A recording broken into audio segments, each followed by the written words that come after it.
అందరికీ జై భీములు.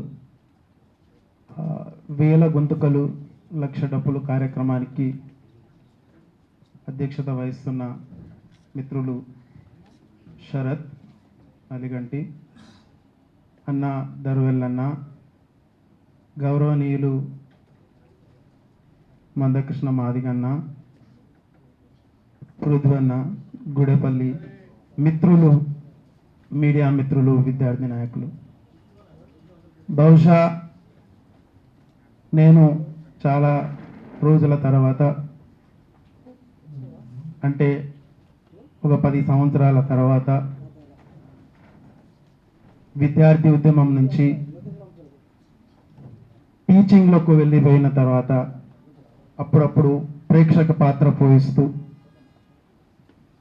ఇవాళ కూడా ఏదో సాలిడారిటీ లాగా వచ్చి కూర్చొని విందాం, ఏమంటున్నారు, మనకేమైనా తెలిసినవి ఉంటే పర్సనల్గా మిత్రులకు కావచ్చు, వీళ్ళకి కావచ్చు, వాళ్ళకి కావచ్చు సజెషన్స్ ఇద్దామని అనుకున్నాను. యాక్చువల్గా నేను 8th లేదా 9th నాకు అంత గుర్తులేదు, 1998 మందకృష్ణ మాదిగ గారు మహబాద్ నుంచి ఒక జీప్లో గూడూరు అనే మండలంలో ఒక ర్యాలీ లాగా ఒక మీటింగు, ఆ జీప్ నుంచి నిలబడి మాట్లాడుతుంటే మొట్టమొదటిసారి నేను విని, బహుశా అప్పటికి సీఎం కావచ్చు, వేరే వేరే లీడర్లు ఉండొచ్చు, కానీ ఆ రోజు విన్న మందకృష్ణ మాదిగకి ఆ స్పీచ్ని చూసి బహుశా నేను కూడా ఒకరోజు ఇలాగా మాట్లాడాలి, నేను కూడా ఇలాగా లీడర్ కావాలి అనుకున్న రోజు. తర్వాత నేను నిజాం కాలేజ్లో జాయిన్ అయినప్పుడు సెకండ్ టైం నేను ఒక పోస్టర్ను చూసిన, నా మిత్రుడు పురుషోత్తం రాత్రి పోస్టర్ వేస్తూ ఉంటే బహుశా ఎంఎస్ఎఫ్ అని, సెకండ్ సార్ చూసి పురుషోత్తంని అడిగితే ఇది మీటింగ్ అని, తర్వాత ఆ మీటింగ్కి వెళ్ళడము. అప్పటి నుంచి నాకు వస్తున్న ఈ పరిచయాలు ఇఫ్లులో నాకు తెలిసి తెలియకుండా, లేకపోతే తర్వాత నేర్చుకొని ఈ ఉద్యమం చాలా ఎంత అవసరం ఉందో, కొంతమంది నన్ను వ్యతిరేకించిన, కొంతమంది నన్ను అసహించుకున్న, నాతోని మిత్రులై ఉండి తర్వాత నన్ను వదిలించుకొని పోయిన వాళ్ళు ఉన్నప్పటికీ కూడా ఈ ఉద్యమం చాలా ఇంపార్టెంట్.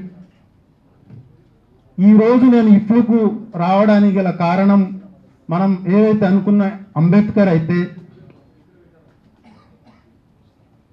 అదేవిధంగా మా కులంలో కావచ్చు, మా కేటగిరీలో కావచ్చు, లేకపోతే మాలా కావచ్చు, మాదిగ కావచ్చు, వాళ్ళ కులాలలో కూడా ఇంకొంతమంది కులాలు ఉన్నాయి, అవి ఇఫ్లు వరకు రాలేకపోతున్నాయి. వీళ్ళు కూడా వచ్చేటట్టు మనం చేస్తే బాగుంటుంది, వాళ్ళకి ఏదో ఒక రకంగా మనం తోడ్పాటు ఉంటే బాగుంటుందని ఒక ఆలోచనతోని ఆ రోజు ఉద్యమంలో బహుశా నన్ను చాలామంది ఒక మాదిగనో ఒక మాలగనో గుర్తిస్తారు తప్ప, ఉస్మానియా యూనివర్సిటీలో ఉన్న మిత్రులు, నాకంటే సీనియర్స్ ఉన్న పెదమర్తిరావు, సుదర్శను, నాగము, వీళ్ళు వాళ్ళ అందరు బ్రదర్స్ అందరికీ ఉన్నప్పటికీ ఒక చిన్న ఎగ్జాంపుల్ ఏందని అంటే, నేను విద్యార్థి ఉద్యమ నాయకుడి నుంచి టీచింగ్కి వెళ్ళినప్పుడు నా సీనియర్, ఇప్పుడు నేను చదువు చెప్పే టాటా ఇన్స్టిట్యూట్ ఆఫ్ సోషల్ సైన్స్లో మురళీకృష్ణ అనే నా సీనియరు, అతను అక్కడ అసిస్టెంట్ ప్రొఫెసరు. మేమిద్దరం, మాతో పాటు ఒక ముస్లిం ఫ్యాకల్టీ, మేము ఒక సెంటర్ను స్టార్ట్ చేశాం. ఆ యూనివర్సిటీలో ఏ కోర్సు చేసినా 99% ప్లేస్మెంట్ ఉంటుంది. దాంట్లో ప్రతి ఒక్క కోర్సుకు ఒక 30 మంది ఉంటారు. ఆ 30 మందిలో ఒక 3 నుంచి 6 ఈ నంబర్స్ ఎస్సీలు, ఎస్టీలు, బీసీలు వస్తారు. వీళ్ళంతా మహారాష్ట్ర, తెలంగాణ, బీహార్, ఉత్తరప్రదేశ్ నుంచి వస్తారు. చాలామందికి ఇంగ్లీష్ అసలే రాదు. నీకు ఇంగ్లీష్ వస్తే 100% ప్లేస్మెంట్ వస్తుంది. ప్లేస్మెంట్ ఏ కోర్స్, ఎంఏ పొలిటికల్ సైన్స్ చేయి, MA rural development, MA economics, ఏ కోర్స్ అన్నా చేయండి టాటా ఇన్స్టిట్యూట్ ఆఫ్ సోషల్ సైన్స్లో. కానీ ఈ 5 to 6 మెంబర్స్కి ప్లేస్మెంట్లో చాలా తక్కువగా అవకాశాలు వస్తే రావు. మిగతా 25 మందికి ప్లేస్మెంట్ వస్తుంది. నెలకు 50,000 60,000లో వాళ్ళు వెళ్ళిపోతూ ఉంటారు. సో మేమేం ఆలోచించినామంటే centre for English language and development అని మేము ముగ్గురం ఇంగ్లీష్కు సంబంధించిన ఫ్యాకల్టీ ఒక సెంటర్ని స్టార్ట్ చేస్తే బాగుంటుందని స్టార్ట్ చేశాం. స్టార్ట్ చేయడంలో ముఖ్య ఉద్దేశం ఏంటంటే ఎవరైతే రూరల్ మీడియం నుంచి వస్తారో, వర్నాక్యులర్ మీడియం నుంచి వస్తారో, లేకపోతే విలేజ్ బ్యాక్గ్రౌండ్ నుంచి వస్తారో, దళిత బ్యాక్గ్రౌండ్ మార్జినలైజ్ సెక్షన్ నుంచి వస్తారో, ఎస్సీ ఎస్టీ బీసీల నుంచి వస్తారో వాళ్లకు మనము ఒక మోర్ ప్రిఫరెన్షియల్ ట్రీట్మెంట్ ఏదైతే సుప్రీంకోర్టు జడ్జిమెంట్ దాన్ని వాళ్ళ జడ్జిమెంట్లో ఇచ్చారో అదే రకంగా మేము కూడా వాళ్ళకి సపరేట్గా ఒక మెయిన్ క్లాస్ తీసుకొని సపరేట్గా ఇంకో క్లాస్ తీసుకొని వాళ్ళను ఇంగ్లీష్లో, అకాడమిక్ రైటింగ్లో, రీసెర్చ్ రైటింగ్లో బ్యాలెన్స్గా తీసుకొస్తే వాళ్ళకు కూడా 100% ప్లేస్మెంట్ వస్తుందని మేము భావించినాం.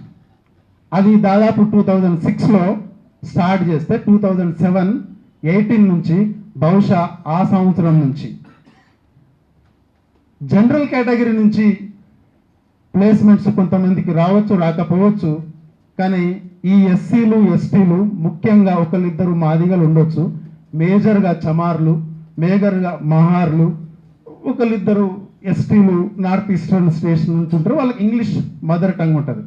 సో అక్కడ ఏమైందనంటే మేము వాళ్ళకు కొద్దిగా ఎక్కువ ప్రాధాన్యత ఇచ్చి మేము కన్సర్న్గా ఆ కమ్యూనిటీస్ నుంచి వచ్చినాం కాబట్టి వాళ్ళకు ఇంగ్లీష్ నేర్పడంతో పాటు వాళ్ళకి అకాడమిక్ రాయడం నేర్పడంతో పాటు వాళ్ళ ఆ ప్లేస్మెంట్కి కొద్దిగా ప్రిపేర్ చేసి పంపడం ద్వారా 99% వీళ్ళకు ప్లేస్మెంట్ వస్తుంది.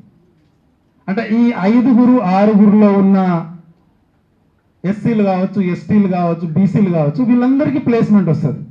సో మిగతా వాళ్ళు కూడా అదే రకంగా చెప్తాం, వాళ్ళు వస్తుందా రాదా వాళ్ళ మీద డిపెండ్ అయి ఉంటుంది.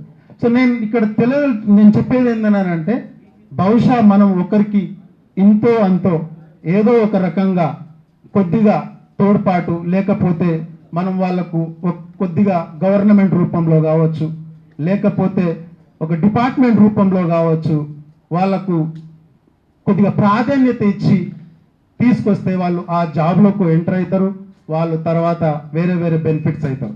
సో ఒక అంబేద్కర్ వాదిగానో లేకపోతే ఒక ఏదో ఐడియాలజీని పట్టుకున్న వ్యక్తిగా కాకుండా ఒక మనిషిగా మనం పొద్దున లేచి ఏదైతే మానవ హక్కుల గురించి మాట్లాడతామో ఇక్కడ వరకు మాత్రం ఒక కంట్రోల్డ్ ఒక బౌండరీలో మాట్లాడుకుంటా బయట ఏదో ఒక రకంగా మనువాది, ఈవాది, ఆవాది అంటా ఉంటాం.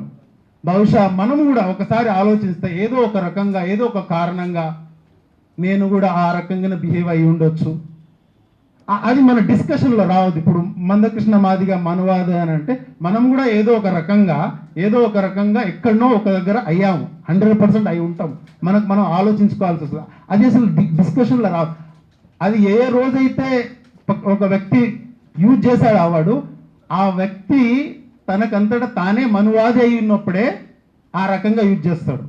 సో మనం నిజంగా అంబేద్కర్ రైట్లు, మనం నిజంగా మానవతావాదులము, మనం నిజంగా ఒక హ్యూమన్ రైట్స్ గురించి లేకపోతే సివిల్ సొసైటీస్ గురించి మాట్లాడుతున్న క్రమంలో అంటే మా ఇంట్లో మా అన్నకు బరాబర్ షేర్ ఇయ్యనప్పుడు, మా అన్న గొడవ పట్టినప్పుడు లేకపోతే మా తమ్ముడు గొడవ పడినప్పుడు ఊరుకోం.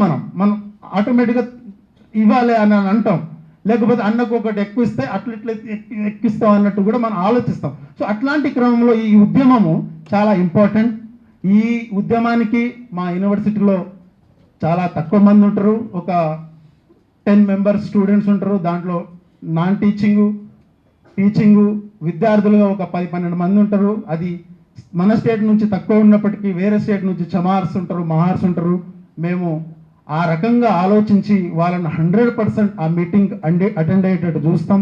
దాంతోపాటు మేము కూడా వస్తాం. ఇంకా వేరే ఏమైనా సపోర్ట్ ఉంటే మేము కూడా చేస్తాం. Thank you so much.